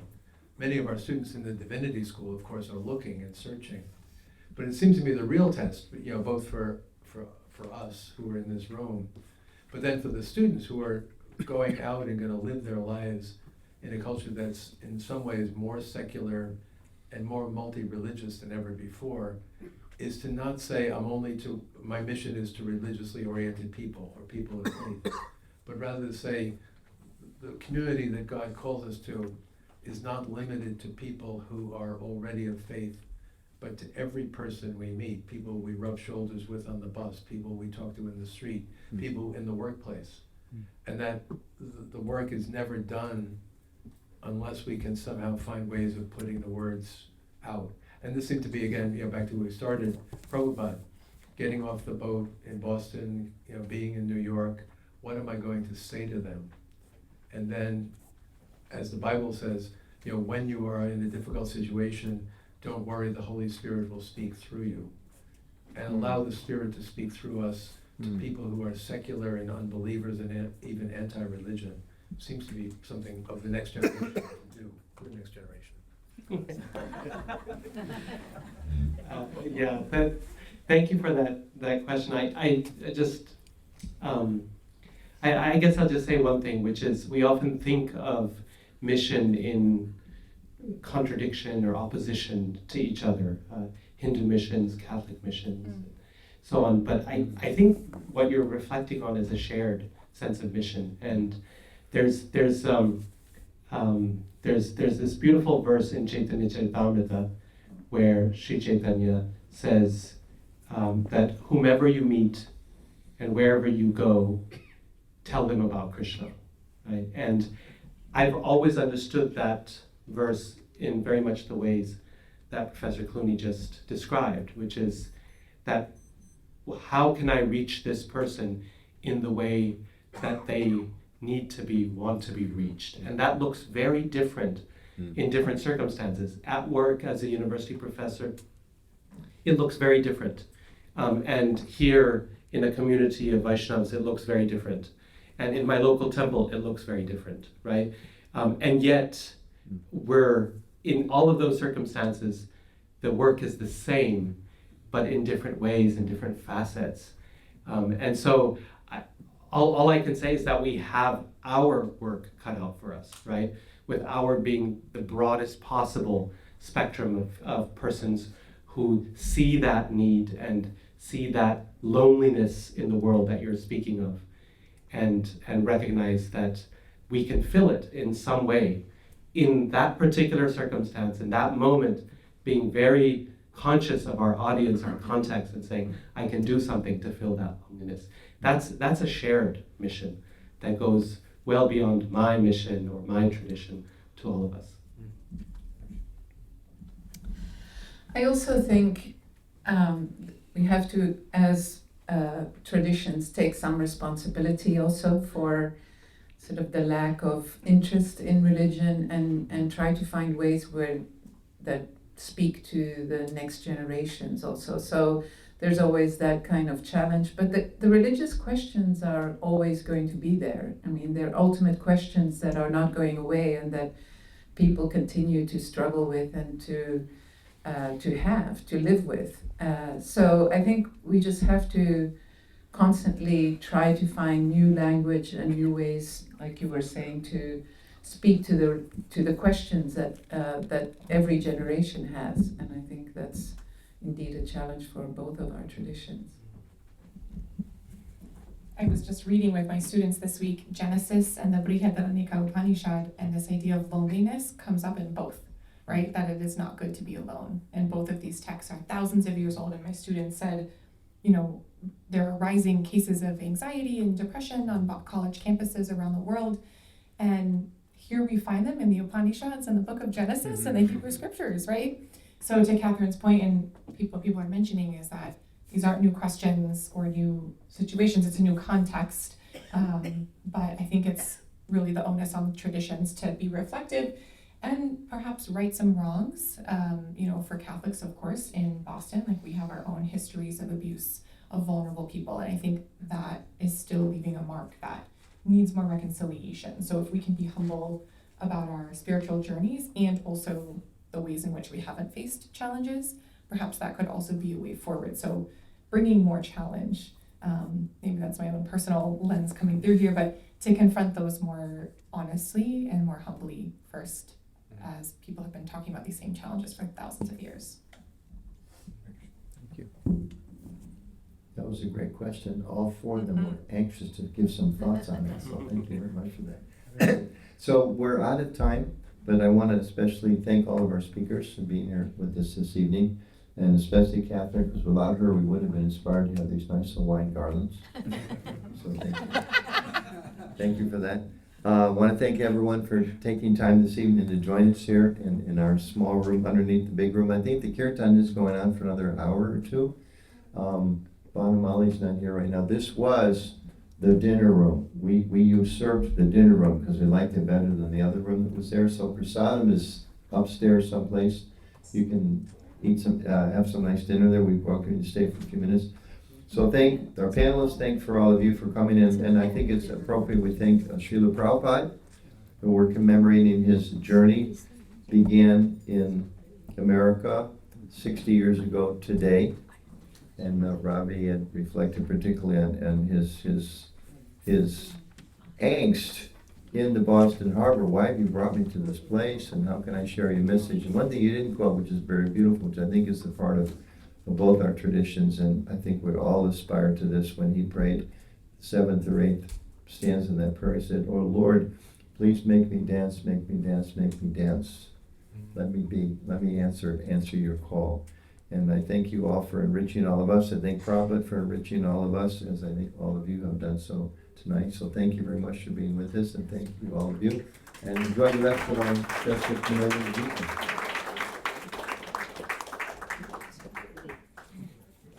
Dear Catherine, dear Katie, and dear Francis Clooney, thank you very much for accepting the invitation and coming here today and sharing your wisdom and insights in your spiritual journey, in your tradition and in your personal space as well.